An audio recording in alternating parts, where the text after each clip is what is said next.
Some people haven't started their website yet because they have no clue where to get started. They don't know where to start. And if you just give them a little bit of help, a little nudge, a little education, and then they're good. They're ready to take the first step. But sometimes some people put it off out of fear. Maybe you haven't started your website because you're afraid you're going to make a mistake. You're going to buy the wrong thing, sign up for the wrong platform. So you just keep putting it off and you'll figure it out later.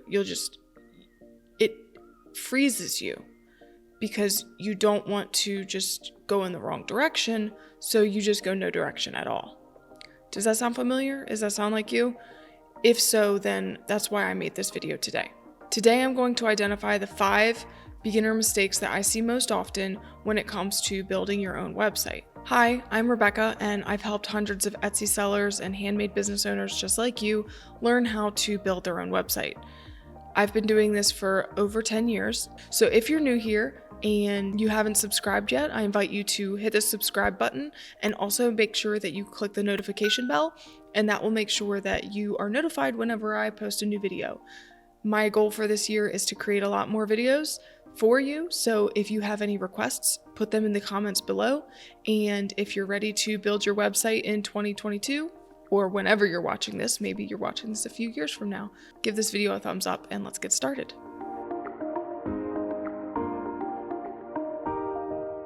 The first mistake is choosing the wrong platform, like the wrong website builder, and then having to start over later. What I see all the time is people coming into Facebook groups, like an Etsy sellers Facebook group, and asking the group which website platform everyone else is using or which platform is the best.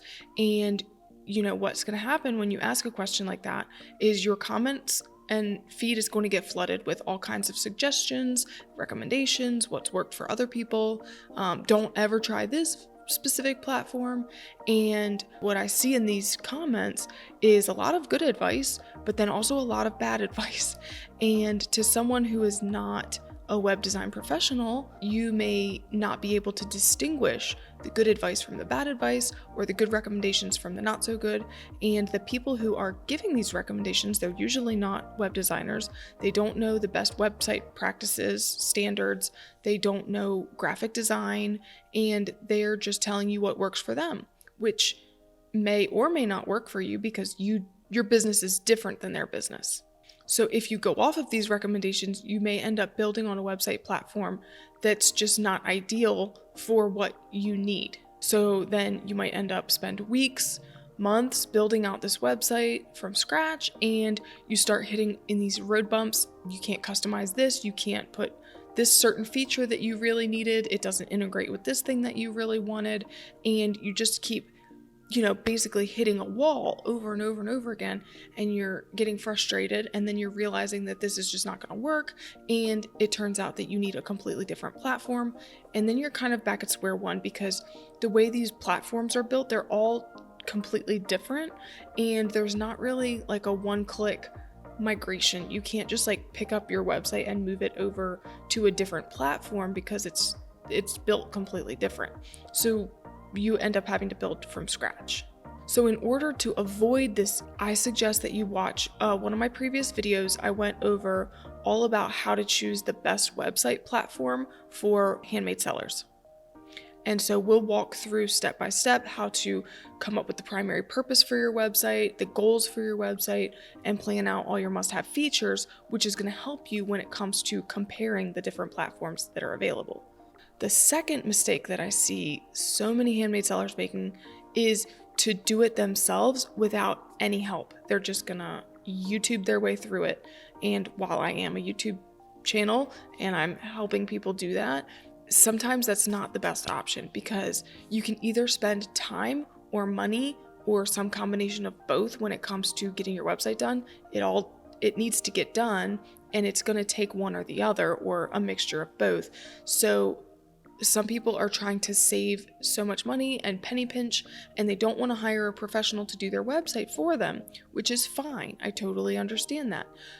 But then they just end up trying to do it completely themselves without any help, any guidance, and just, Googling and YouTubing until their hands fall off.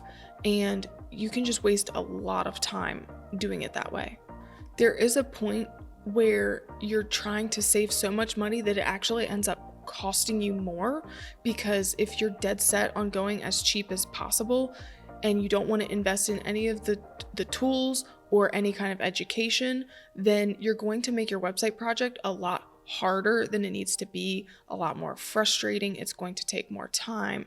So without the proper tools or investing in a course to show you how to build your website, you'll probably end up pretty frustrated. To avoid this headache, to avoid this problem, I strongly advise that you invest in a really quality theme. I don't know what platform you're going to build on, but I'm personally partial to WordPress. So I always invest in a really good quality theme that's very, very flexible. It's pretty much the one theme that I use for every single project, and it can be manipulated and customized to the point where none of my client sites look the same. However, they're almost all built on the same theme, because it's a very customizable, flexible theme. It's got great support. It's always really stable when it comes to like updates. It's been around for a long time. The team is very dedicated to it. So it's like I don't even worry about the theme because I just trust it. Another thing I would suggest is to invest in a course. So you can take a course at your local community college, or you can take an online course, but I do recommend investing in a course that will take you step by step how to build it, because when it's the first time doing something, it's just so much easier if you have a professional walk you through it. And, it doesn't have to be a really expensive course. It doesn't have to be a $2,000 course, but just something that will help you step by step, so that all you have to do, you don't have to figure out what you need to figure out. You just have to watch the video and then do the steps, or learn the lesson and then implement it. So you're not trying to figure out what to do and how to do it. You just have to watch how to do it and then implement it. And having someone lay it out for you step by step in the right order helps you from making the next mistake. The third mistake I see people make is to sign up for hosting first. I see this most when people are really eager to get started. Maybe Etsy just implemented some new rules, some new badge, some new shipping regulation thing, whatever. When Etsy comes out with a new change, everybody just flocks to, I need to build my own website. And if you are too hasty in getting started, you might just sign up for web hosting and then be sitting there like, well, now what? You just open up a blank page and you're staring at your computer like, I don't know what to do. I definitely do not recommend your first step in building a website to be signing up for web hosting. As much as I would love for you to sign up for web hosting right now, and I have a recommendation and I have an affiliate link, I don't think that that's the good first step.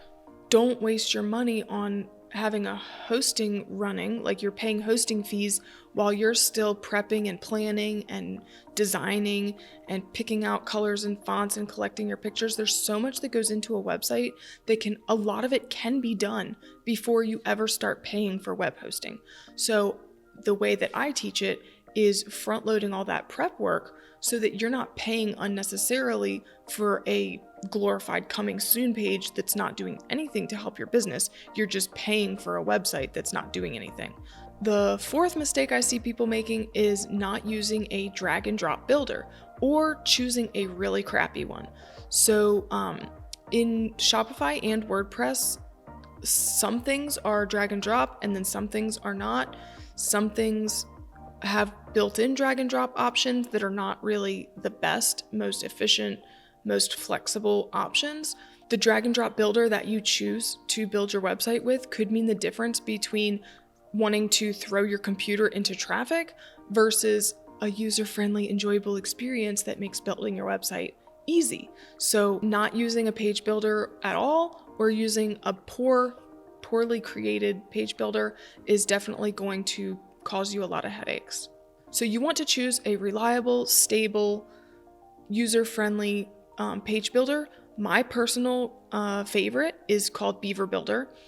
I've made a few videos about Beaver Builder, so you can check those out as well. Another good option for WordPress in terms of page builders is called Elementor. I personally have only used it one time and it was fine. It's not my preference. However, I know a lot of really good web designers and web developers that do swear by it. So I do know that it is a good quality page builder. So if you're on WordPress and you're looking for a page builder, I would definitely narrow down my two options between Beaver Builder and Elementor. Now, if you are on Shopify, I have used with one of my clients a page builder called Gem Pages, and I have not really explored all the different options that are available on Shopify when it comes to drag and drop page builders. And when we chose Gem Pages, that was a couple years ago. So there could be something better out there now, but I like Gem Pages. It works pretty good. So that is an option for Shopify. Just make sure that you shop around, ask around, and make sure that you choose one. And when it comes to WordPress, sorry, I'm kind of jumping around a little bit, but when it comes to WordPress, make sure that you're not choosing a theme that is dependent on a specific page builder. The theme and the page builder should be independent and they should work separately without relying on each other. You don't want one that has a dependency. So just keep an eye out for that. So if you see a theme that says it has a built-in page builder, I would avoid it. I say that also by saying that I use the Beaver Builder theme and the Beaver Builder page builder. However, they would work completely independently. They do not rely on each other, even though they are made by the same company. All right, and the fifth and final mistake that I see that I'm going to talk about in this video, I'm probably going to make more videos about more mistakes because I see a lot of mistakes. But the fifth one and the final one for this video is failing to keep backups of your website. So even the best laid plans go awry, and even though you've try to do everything right on your website, sometimes things just get messed up. Tech is unpredictable, hackers are unpredictable, and even though you may do your best efforts to do everything right, sometimes even the best can turn into a dumpster fire. But the mistake here is not accidentally deleting a critical file that turns your website into a white screen of death. Don't ask me how I know. But it's not having backups. Because if you have a backup, you can just rewind and pretend that nothing ever happened. So you just really want to make sure that you have backups in place, because if you don't, then you could literally lose everything if something does go wrong, and then you don't have any website at all and you have to build it all over from scratch. You really don't want to do that. So in order to avoid losing all your work and that whole headache, I cannot stress enough that you should have backups in place for your website. There's a lot of ways to do this, so I won't go into details on exactly how to do it, but just know that you need backups. Personally, I use WordPress for all of my websites and for 99% of my clients. And the web hosting plan that I use and recommend has automated daily backups built into my hosting plan. So they're taking a backup of my website every single night. I can access those backups. I can go in, I can click, I can roll my website back to, 2 weeks ago, 3 weeks ago, or yesterday if need be. So I will add a link in the description to the hosting company that I use. And that way you can, go that route if that's what you want to do. Now, as far as Shopify goes, you can make a copy of your theme. Before you're doing a theme edit, you can make a copy of your theme and edit the copy and then push that copy live. So I would recommend doing that if you're customizing your theme at all. But for a whole entire website backup, as a shop owner, you do not have access to Shopify's backups. That's only for their internal use. And I don't know if they offer the ability to, if you call Shopify or do their support, I don't know that they would roll it back for you if something went wrong. I don't know. So if you want your own backup for things like products, pages, customer data, orders, menus, shipping, for everything on your website, if you want your own backups and you want to have control over your backups, there is a plugin for that they offer. In Shopify, they're called apps. There's an app for that in Shopify, and it's called Rewind. And the Rewind app is $3 per month. So you can look into that if that's what you want to do with your Shopify site. So with that being said, let me recap the 5 different mistakes that I see being made. Number 1 is choosing the wrong platform and needing to start over. Number 2 is DIYing your website without any help, without the right tools, and without investing in a good theme or investing in a course. Number 3 is signing up for hosting first as a first step. That's a mistake. Number 4 is not using a drag and drop page builder or using a crappy one.